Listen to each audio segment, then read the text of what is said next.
All right. Hi everyone. Yeah, so I just came back home. Yeah, just now. Apparently my data is still intact, but I don't know why suddenly it's like there was an outage of my internet connection. Yeah, but it doesn't happen like that. I don't know. I suspect like there's something with related to the installation script for Ollama and downloading the model from Ollama into my computer. I'm not sure. I mean, I don't know everything, so I'm just suspecting that's the case. But yeah, so I'm using my home Wi-Fi now. So I guess, well, I think it would still be better as well, maybe, well, to just use Wi-Fi to do the downloading. So, and we just continue from where we last stopped, halfway. Um, I think we were at the README file, right? And then we were going through the normal interface with Ollama. So, like for example, I think we stopped here, right? So we saw this chat interface with the model, and it finally generated the script, the response, and this is quite long for a local model, and definitely it took some time, right? But we can also make it kind of like a shorter response that it will finish faster. But I guess for Llama 3.2, this kind of output, I'm kind of okay with it. Well, what do you think? Like, I should make it bigger, right? So not a bro in a classical sense, but I'm happy to share with you. I'm an AI assistant, which means I'm a computer program designed to simulate conversations and answer questions to the best of my ability. This is quite verbose, quite a long response for a very short prompt. I just said like, "Hi, bro, who are you?" and it gave me quite a paragraph. I was not bad actually. Llama 3.2. I mean, like just for a simple this kind of conversation. So right now we look at Python. Sorry, we look at this part one, this file here. This file, we're going to just get it to generate simple text. It's just like the terminal output actually. So, okay, the logic is actually something that we uh covered before for tool calling, routing, length graph. It's all the same concept. So, right, we have the model. We have, okay, this is quite special for Ollama because we are running it on our own computer, right? So the URL is not an API URL, it's just our own local host. These two are just kind of like um it's just something a good standard, a good practice because we are sharing the same models and hosts across the four files. So just put inside env file, put into model host, okay, and then the user prompt. Mm, yeah, I think just for clarity as well, we're just going to put inside this one variable prompt. Okay, so I think also because when we're using local models, the longer your prompt is, the longer it takes to process your user prompt and the response can be longer. So we try to shorten it just for this demo because then we can get a faster response. It can process faster. So just a short prompt, tell me a joke, and then okay, the execution logic. Okay, notice that for local models, it follows the same kind of structure when we want to initialize the model client, the LM client, and then interact with it. So just like third-party models, for local models as well, we're just going to initialize the client, right? This is from the Ollama library, right? From Ollama import client. Okay, so client and then host our own local host URL. Notice that, right? If we use third-party models, we will also include the API key and the API base URL. But because we are running locally, we don't need any of that. It will just be our own URL, local host lah, this host here. Yeah, API key base URL. Yep, right. Right. So if it's the party API URL, you will see something like /v1 /chat /completions. But for this, It's just localhost. So client, so it's actually kind of like much simpler if you would uh see it that way for local models. And same thing as well, like what we saw earlier before in the two calling and routing workshops. Messages is an array. We still pass in the context. We pass in the previous conversation with the model. So the very first message, okay, so it's an array of JSON, array of dictionaries. Definitely the very first message, it will still be the system prompt. Every single time we talk to a model, we must first pass in the system prompt, give the model its persona and the what is it? Give it the context of the conversation. All right, so friendly workshop assistant who explains local AI in simple language. System prompt. Okay. That's the first JSON, the first message in the messages array. And then after that, it will always be an a loop of user and assistant, I think. Yeah, we'll see it later. Right. So depending on how many times we call the model to talk to it, right, it will always be user, assistant, user, assistant, user, assistant. So we just keep on adding message after message, right? So every message is a JSON, right? Like this one. Okay, it's the same structure, row, content. For now, we don't have like a specific file to like specify like all the different structures, like data structures. But this is a very, very basic repo to learn about Ollama. So we're just going to put it like this. But notice that this actually also follows the data structure required by Ollama. Because after this, right, you see here, when we actually call the model and want it to do a chat completion, we are using its method, client.chat, and then the input arguments, messages, client.chat bracket model, right? So model also the name, the exact name also must follow. So the model name, we get it from the environment variable, which is actually also following the structure from Ollama. So for example, Llama 3.2, 1 billion parameters. Okay. Um, and so model also, we need to follow the specific names given by Ollama. And then for messages as well. So every message, it will have a row and content property inside each message. Okay. All right. So every single message, row and content, right? The fields inside the message. Okay. And so we just put in our prompt. Well, anyway as well. Yeah, so you can just bypass this variable. Just put in your prompt here, right? A string for the content property. Okay, and then some useful print messages, right? And then a try except block to catch any errors. Okay, so we use the chat method because we're doing a chat completion, right? It's not an API call. It's just calling a local model, client.chat. Okay, these are all standard properties that we have to put in. Model, messages, options. Okay, options, they are just like specific further configuration parameters for the model, right? Such as temperature, right? How much of the reasoning it would take. Okay. Okay, and then this one also standard as well from the Ollama, like all the documentation. Response, we want to get the message, so response dot message dot content. This is also something which is like a similar structure as well for third-party models. We want to get the message right, just usually we assign to a variable first lah, and then do something further on it. But for now, we just print the message out, right? This will be the generated output from the model, except just some error handling. Okay, right, and then we just run the execution logic. All right, so we look at how it goes.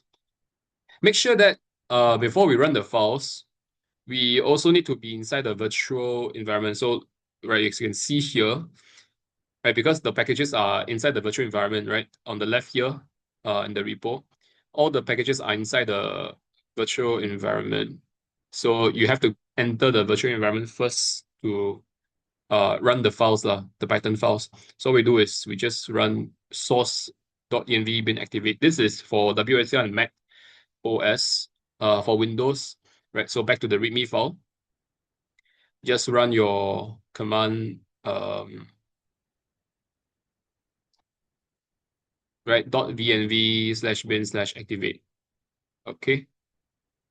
Sorry. .venv scripts activate. Yeah, this one. This is for Windows. All right. So after we run it, we enter the virtual environment. Then we run the files. Okay. Yeah, I was actually doing this already, but I'll just wait first. Right. So inside virtual environment, okay, we're just going to run the file. Okay. 01 basic generation dot py. And you'll see that we enter a chat interface with the local model, right? So I downloaded Llama 3.2. I'm running this now. And so it's running on this port of our local host, 11434. Okay. Right. So notice that it's kind of like pausing here, but it's actually not pausing. It's actually still running.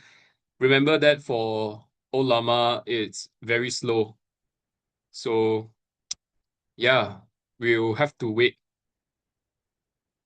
So that's how it is for Ollama. That's the trade-off that we make when we run local models. Okay, and in the meantime, I just got a message that the half an hour that we did just now, while I was still outside, um there was no recording done for that part. Okay, so I'm just going to kind of condense what we covered in that half an hour for this video to be uploaded on socials.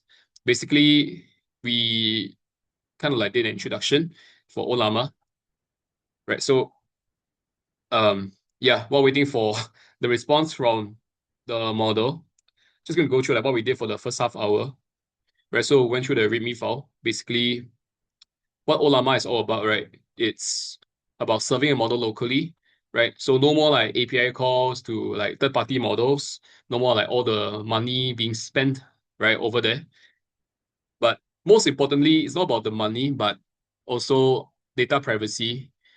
You are running your models on your own computer hardware. So your data stays inside a computer. You're not sending any data to people. And definitely the trade-off, right? So because your computer hardware may not be that powerful, so it can be slower, and you can't run smart models. Not a lot of parameters. So your local model may be less smart lah, like something like Llama, like all these open source models lah, not like Opus, not like GPT 5.5. So that's the trade-off that we make. But why we still use Ollama, why we still use open source models is because there is this need for data privacy. There's this just a good enough model in Ollama. We don't need really expensive models for some of the cases lah. Right, depending on what projects we're doing. So that's what we do. Right. Yeah. So before the workshop, I also share with everyone the Luma Blast and WhatsApp announcement. Make sure to download Ollama for your operating system. This will take some time, so give it some time. For me, I don't know. I think my computer took 45 minutes to 1 hour. Well, it ran on data, so my connection can be slower. Yep, and then you have to pull a model. Just choose your own model. Choose the model depending on your computer specs. Make sure that you don't crash your computer, right? So look at your RAM, look at your specs. Just I think just search in your systems, your computer settings, check the specs. And if you have a good GPU, NVIDIA GPU, right, then you can run even more powerful models. So all these names, right, of the models, we have to follow the specific naming from Ollama. Just check it from the Ollama website or online. Okay, the model is still running. Okay, now this is something that I want to point out as well. This first file, right, 01 basic generation Py file, it is not doing streaming. So streaming is only in the second file. And what is streaming? So this is where we see the importance of it. Okay. Yep. So in README file here, streaming, right? What it does is it will use chunk after chunk, right? As it generates the response. So it will not wait for like one whole paragraph. It finished generating it, right? Then only it shows us the paragraph. No. For streaming, as it is like reasoning through as it reasoned through our prompt and started generating the response, right? Word after word, token after token, here, right? It will generate them along the way. And why is this useful? Why is this good for like humans, for us?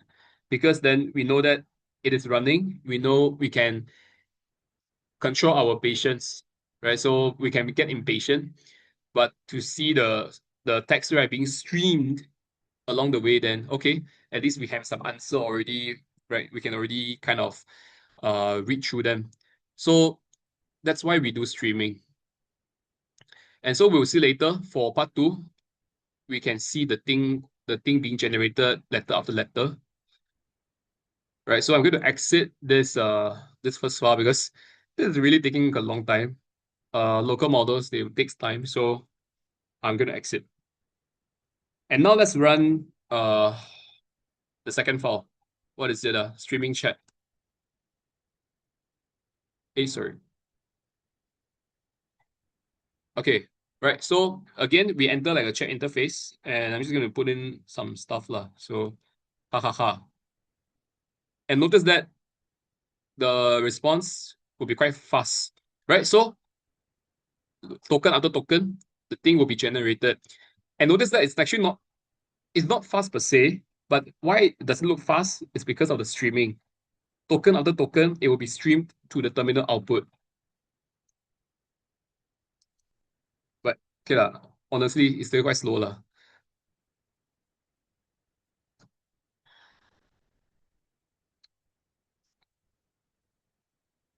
Uh, Want help with something or just chatting? Okay. Oh, okay. Yep, it's done. Yep, so that's how it looks. Okay, I'm just gonna exit it now. Okay, and then yeah, I think we also stopped at the third file previously. So I'm just gonna quickly go through the third file as well. Okay, so third file is where we introduce Pydantic and why we use it. So Pydantic is all about strict JSON schemas, right? So if we look at all these outputs, right, just now, right, this chat interface with the model, all this is just um text. It's just like paragraph after paragraph, token after token.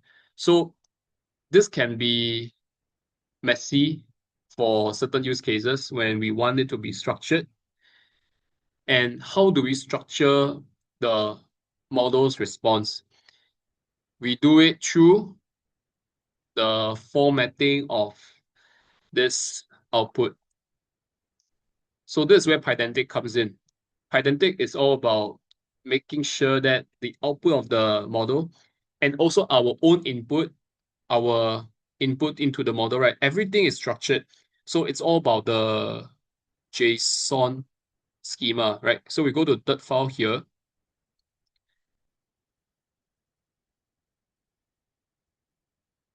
Okay. All right. So this is Python. So it will look like this, but Python or TypeScript, right? It's all the same concept, right? So every single object, okay, or more like every single Q&A, right? So think of our conversation with the model as a Q&A. We want this Q&A to be a certain format. The question and the answer, everything must match property with property.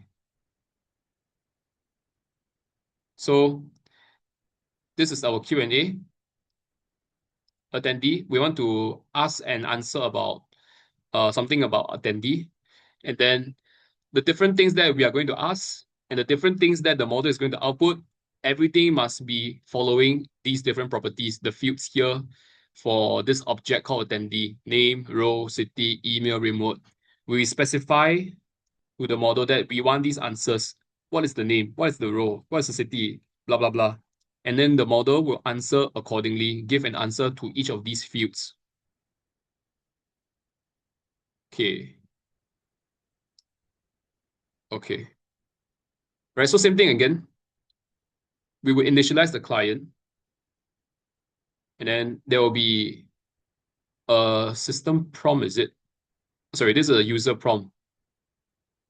All right.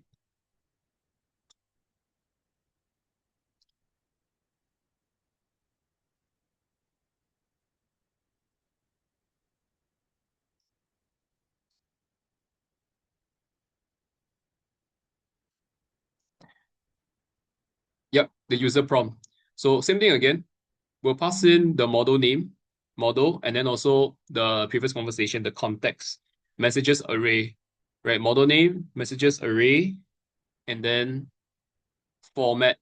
So format basically, this is the Q&A format, right? How we are going to ask questions, how the model is going to give us answers. So we follow the attendee list object.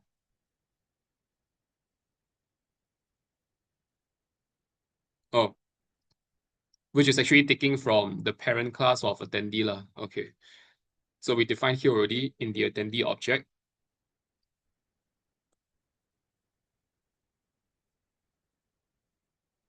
Okay, so notice that this is actually an additional field that we are introducing from the first file, right? So if you go back to the first file, and notice that all of this, right, it's all inside the, it's all from the Ollama documentation, client.chat. Okay, so when we wanted to do a check completion, we call the model, right? We want to talk to it, right? There are different fields, and besides model, messages, and options, we can also include the format. How do we want to do this Q&A with the model? And so we input the JSON schema, right? The different fields that we wanted to answer.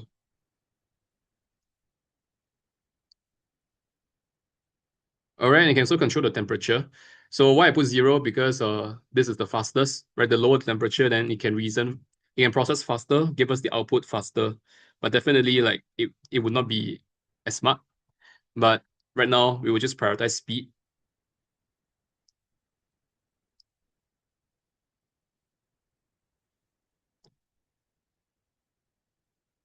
Okay, so definitely the message content, this is what we want, the output of the model. But then we will also first validate the structure of the response, make sure that it's in the JSON schema that we give it, right? The format of the Q&A. And then we put it inside, store the answer inside attendees variable.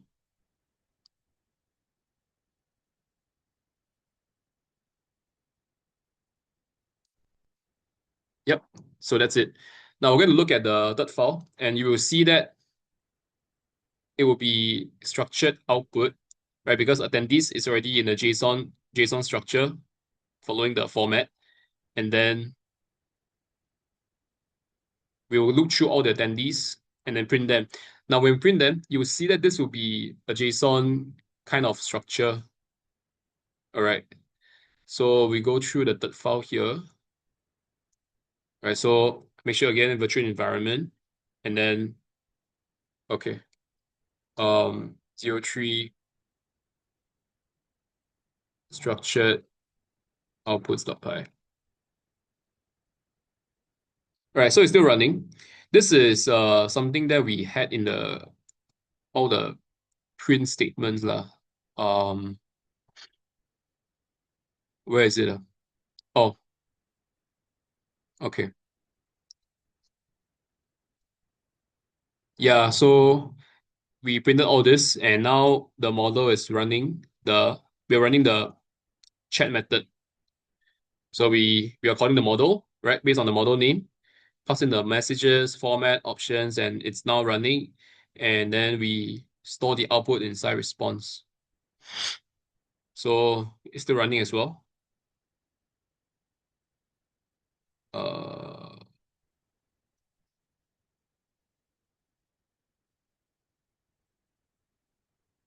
oh,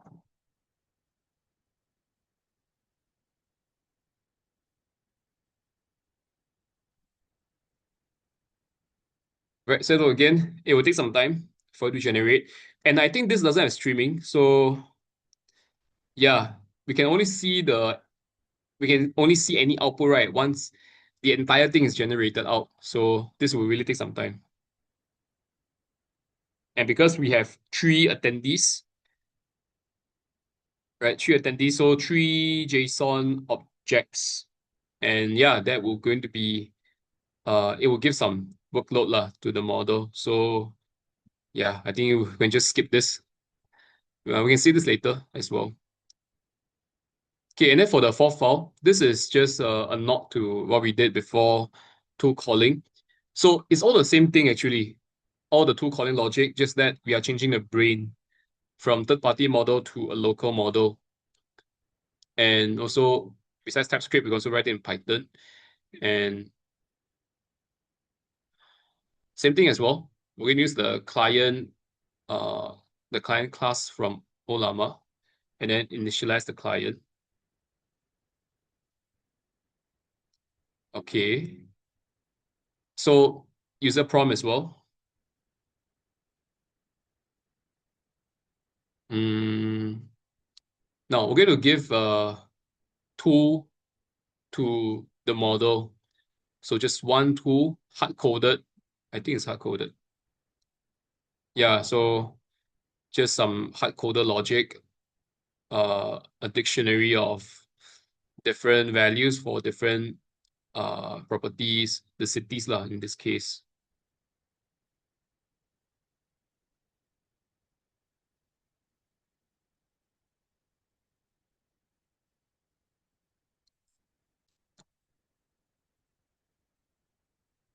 Mm,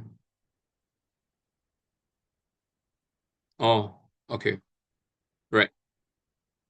Yeah, so actually same concept again as what we saw earlier in like len graph and tool calling and routing. So we will have a tool and then we will put it inside a tool registry. The tool registry in this case is available tools.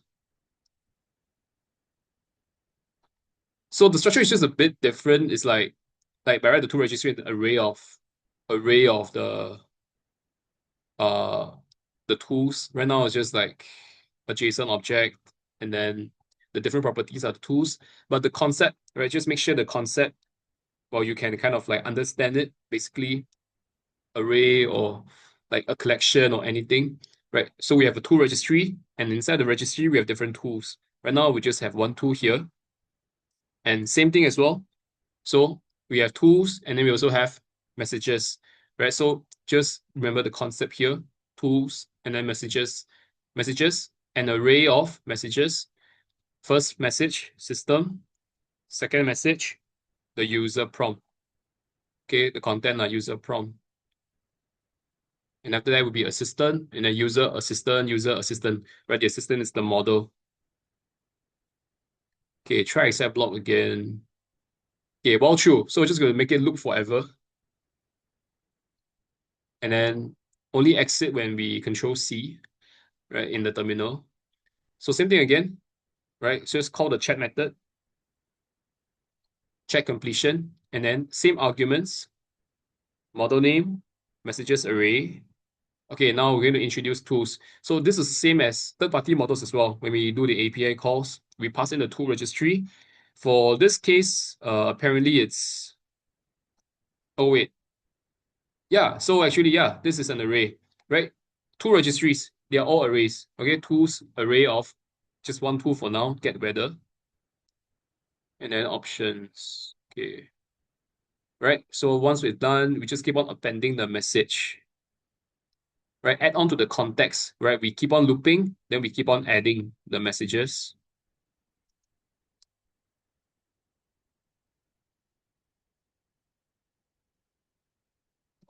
Okay. And yeah, so if there are no more tool calls needed by the model, right? So we just exit the loop,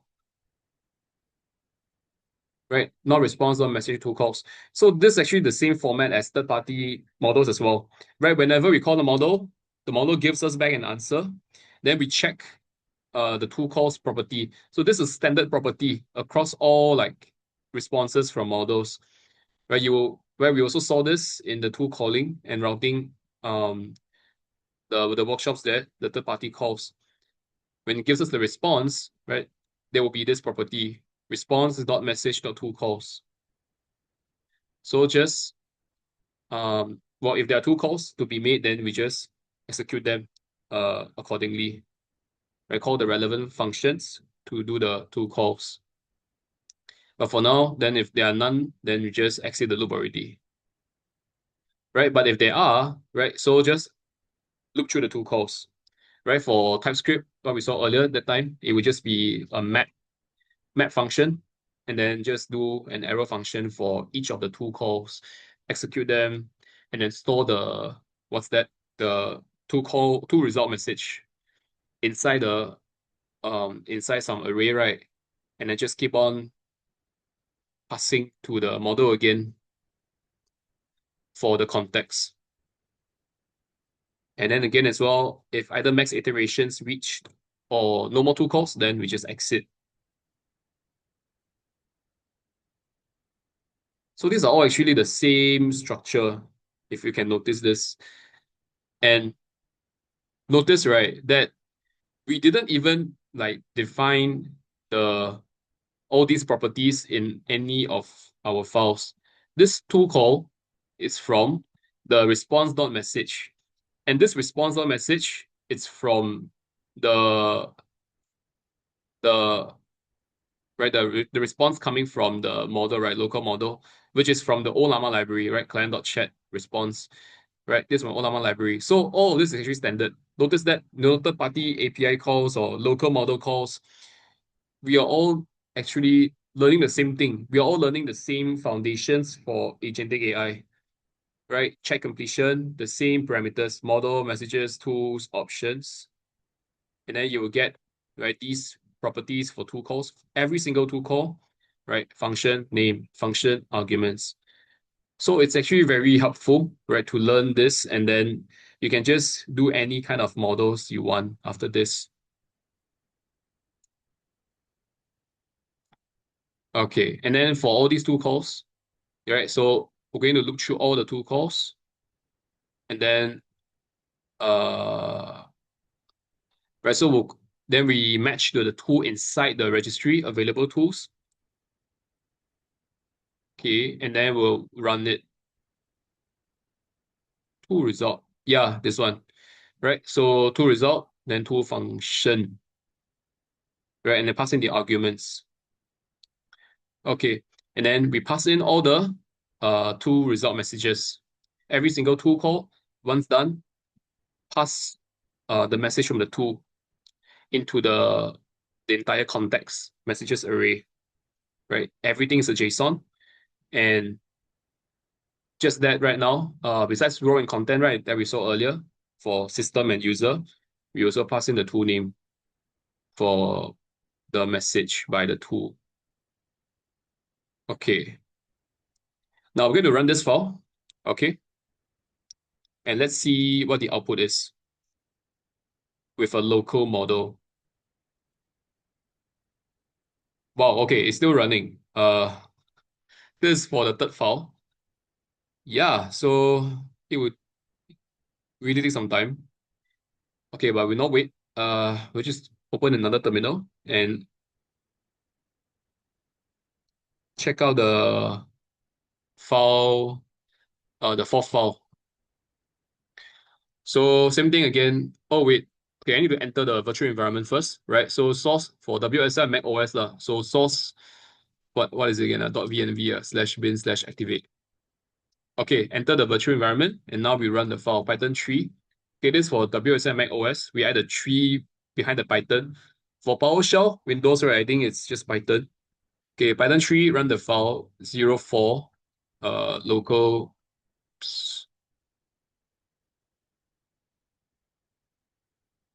All right.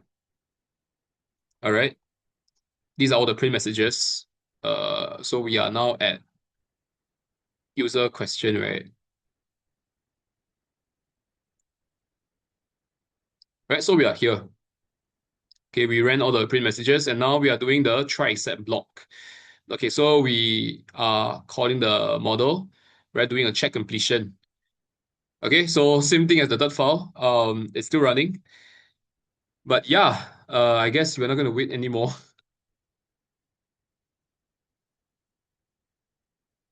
Oh, okay.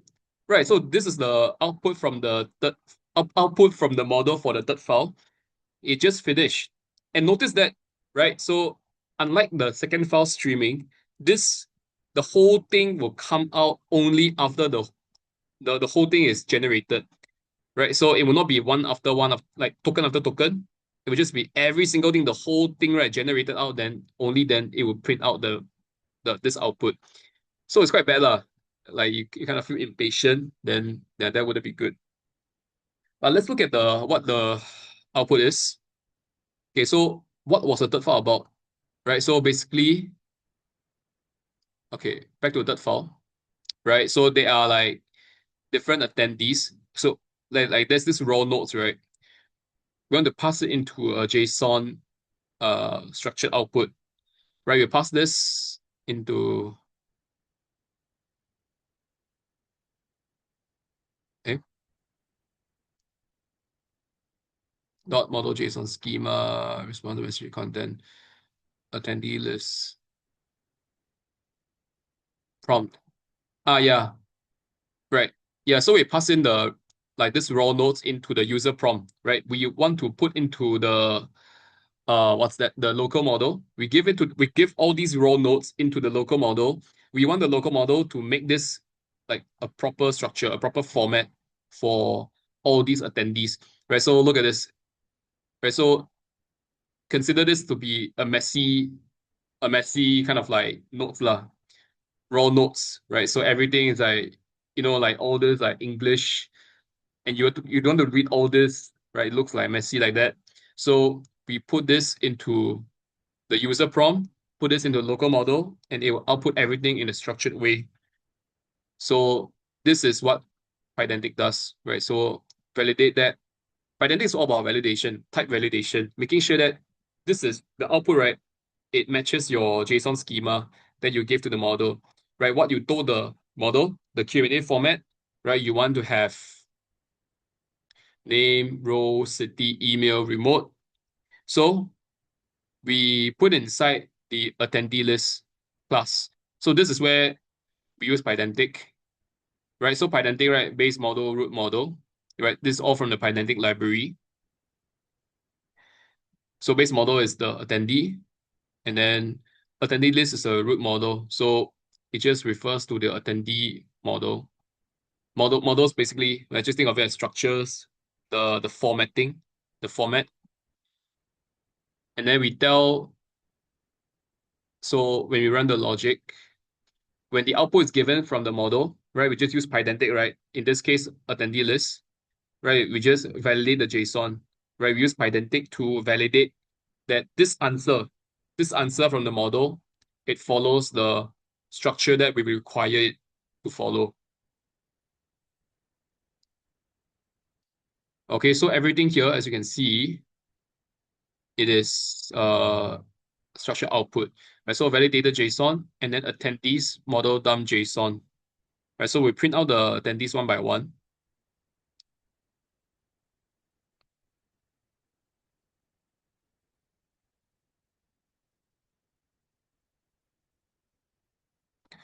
Right, so everything is a JSON. So everything it follows the structure that we want it to follow: name, role, city, email, remote.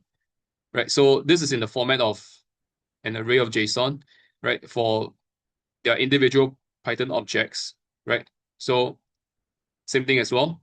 The properties are all followed: name, role, city, email, remote. So that's what Pydantic does.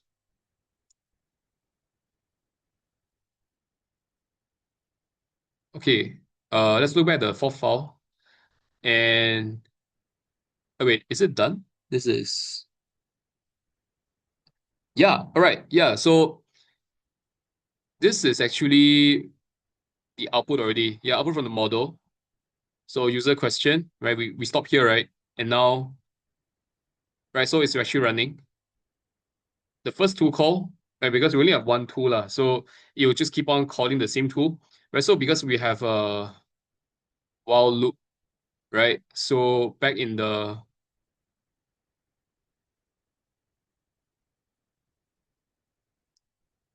wait, this is the sorry, this is the third file. Okay, yep.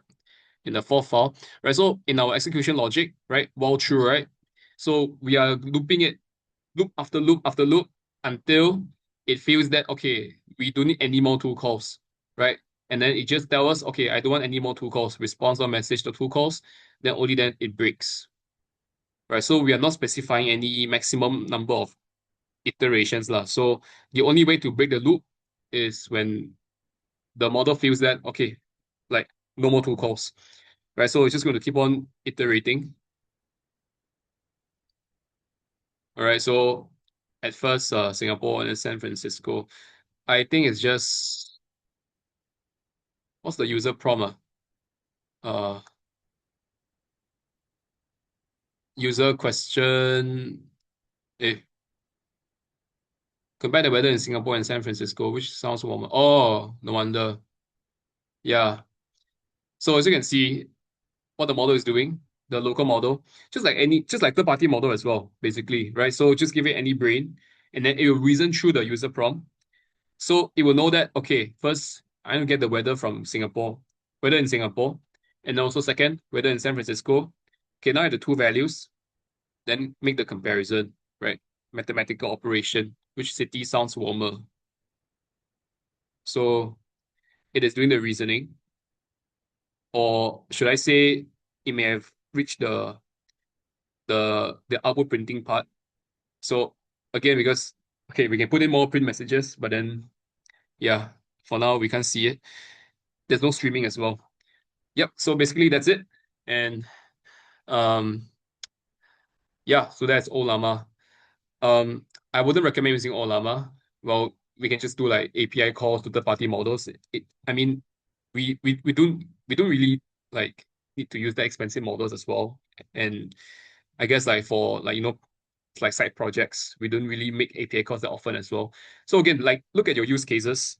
Like see whether data privacy is really important. Like I know of people, right, who use Ollama because of the data privacy requirement. Like when it comes to working with healthcare or I don't know, like some research projects. I know of people who use Ollama still. And I even have like a friend who did like his startup project using Ollama. So I'm like, yeah, it's still relevant. It's still important for certain use cases. So that's Ollama for you. Thanks everyone.